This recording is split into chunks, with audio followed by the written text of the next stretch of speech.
Good morning friends. Prabhakar Singh knowledge अड्डा में एक बार फिर से आपका स्वागत है।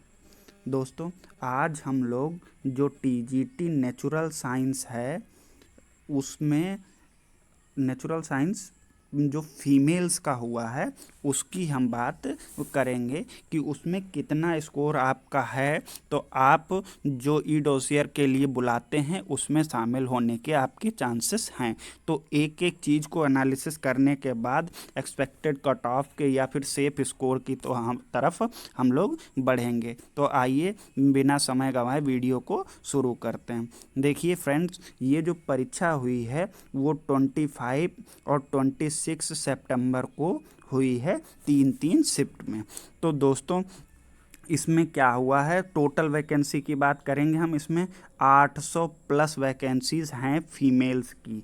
वैसे तो 800 से और भी ज़्यादा हैं, लेकिन कोई मतलब जैसे जनरल की केवल बात करें हैं उसमें 396 लगभग 400 हम मान सकते हैं। 400 प्लस वैकेंसी कह सकते हैं किसकी हैं, फीमेल्स के लिए जनरल यानी यूआर कैटेगरी की हैं। और टोटल मतलब कह सकते हैं इसमें जो फॉर्म पड़े हैं वो 13,000 से 15,000 के बीच में इनके फॉर्म्स की संख्या है।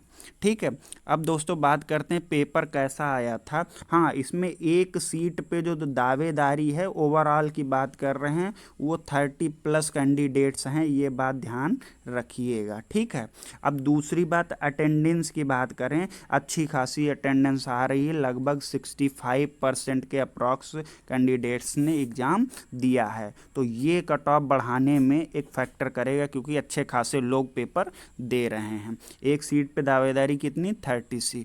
अब आइए हम बात करते हैं कि पेपर के बाद में। तो जो साइंस का पेपर हुआ उसके दो पार्ट थे, पार्ट ए और पार्ट बी। अब ध्यान से समझने वाली बात यह है, पार्ट ए के 5 सेक्शन थे, 1 2 3 4 5, और इधर भी 20-20 क्वेश्चन के 4 सेट थे। ठीक है, ये हो गए 80 और 10-10 क्वेश्चंस के 2 सेट हो गए। अब यहाँ पे सबसे पहली बात क्या है, मेन है 40 स्कोर आपको दोनों पेपर्स में करना कंपलसरी है, यानी 80 नंबर आपके आने तो तय ही हैं, तभी आपके आगे का प्रोसेस शुरू होगा, यानी 40 पार्ट ए में, 40 पार्ट बी में।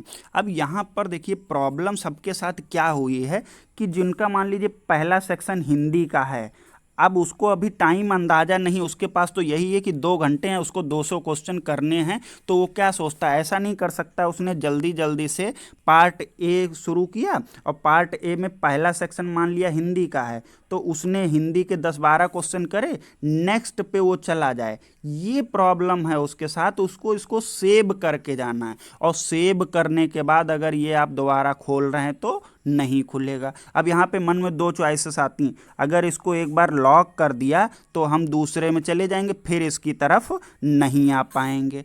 अब हम ऐसा मतलब एक ही बार फाइनल डिसीजन लेना है, और अगर लॉक करके चले गए और बिन नहीं लॉक किया तो हम आगे हमारा पेपर कैसा होगा वो भी हम, उसके लिए भी टाइम हमको नहीं पता। तो यहाँ पर टाइम आपको पहले से ही कैलकुलेट करना था। इस वजह से काफ़ी क्वेश्चंस जो हैं स्टूडेंट के वो 20 के 20 किसी भी सेक्शन में लगभग नहीं कर पाए, क्योंकि उसको जल्दी रहती, वो सेव करके नेक्स्ट में चला जाता। अब नेक्स्ट में अगर आप लास्ट में पहुंच गए फिर आपका टाइम भी बच रहा है तो वो टाइम भी किसी का नहीं, क्योंकि आप पीछे तो आ ही नहीं सकते हैं। तो इन बातों को ध्यान में रखते हुए आइए बात करते हैं पार्ट ए सेक्शन की।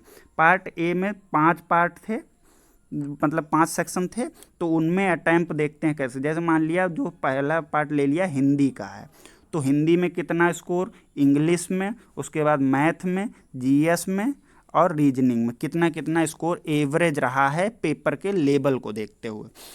ठीक है, जो हिंदी आ रही है, चाहे मेल्स की बात करी जाए चाहे फीमेल्स की बात करी जाए, इसमें क्या हो रहे हैं, सारे लोग जो कर रहे हैं वो 14 से लेके 15 क्वेश्चन बड़े आराम से सब लोग कर रहे हैं।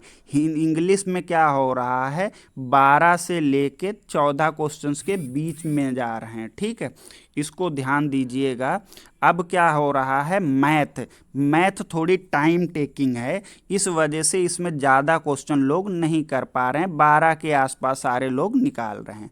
अब बात आती है जीएस में, जिसने अगर थोड़ी सी करंट भी पढ़ी है तो वो क्या कर रहा है, जीएस में 12 से 13 क्वेश्चन निकाल ले रहा है। और रीजनिंग एक अच्छा सब्जेक्ट है, लगभग सभी लोग बढ़िया स्कोर कर लेते हैं, इसमें भी 14 से 15 क्वेश्चंस बन रहे हैं। तो अगर यहीं पे अगर बात करी जाए तो टोटल जो एक एवरेज स्कोर निकल के आ रहा है, अगर मान लिया जाए हम जैसे हिंदी और रीजनिंग को छोड़ के हम सब में 12-12 स्कोर कर रहे हैं, यानी 36 तो मिनिमम वहाँ से मिल रहा है। और इन दोनों में अगर हम 15-15 मान लें तो यानी 30, ये तो लगभग 66 हो गए। अरे हम कह रहे हैं सबके 2-4 क्वेश्चन गलत हो जाते हैं, तो ये चीज़ मान लिया जाए 65 से 68 के बीच में। और क्योंकि कई सारे पॉइंट्स जो हैं जो हम लोगों को बढ़ते हुए भी मिलेंगे, तो अगर आप यहाँ 65 से 8 और अगर बिल्कुल मिनिमम माना जाए 60 क्वेश्चन तो सबके यहाँ से निकल आते हैं, इसमें कोई डाउट नहीं है। हाँ, कोई सेक्शन कठिन आता है तो कोई सेक्शन ढीला भी, पर अगर आपका पार्ट ए में स्कोर जो रहा है वो 60 के आसपास रहा है तो वेरी गुड स्कोर। अब बात करते हैं पार्ट बी की। पार्ट बी में भी 20-20 क्वेश्चंस के कितने 4 सेट थे, ठीक है, और लास्ट में 2 10-10 के हैं, ठीक है।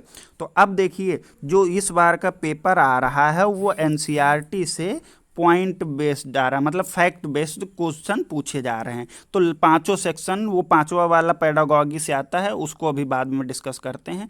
तो यहाँ पर जो स्कोर रह रहा है वो सब लोग 70 से 80 के बीच में अटैम्प्ट कर रहे हैं, मतलब इतने क्वेश्चन कर रहे हैं, ठीक है।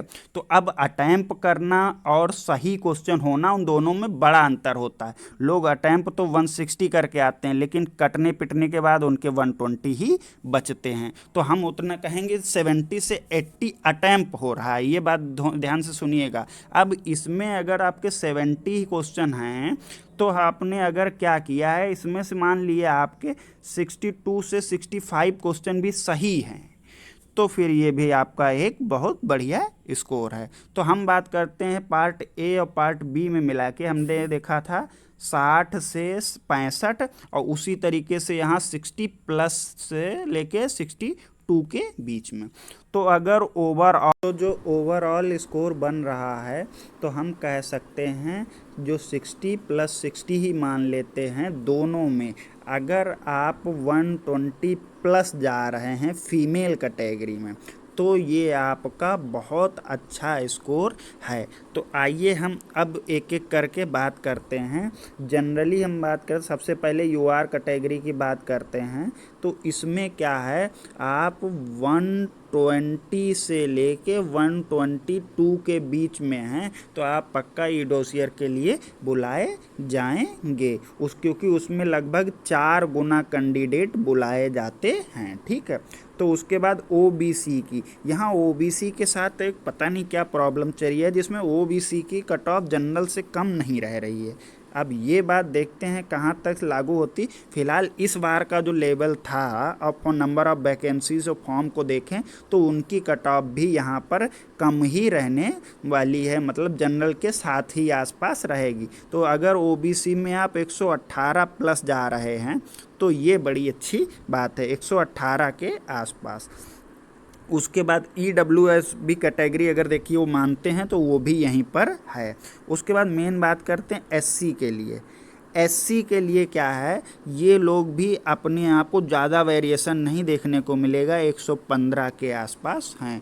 तो दोस्तों अगर आप इनके बीच में स्कोर कर रहे हैं तो आप का स्कोर अच्छा है। अगर आपको हमारी वीडियो पसंद आए तो प्लीज़ हमारे चैनल को सब्सक्राइब करें। धन्यवाद।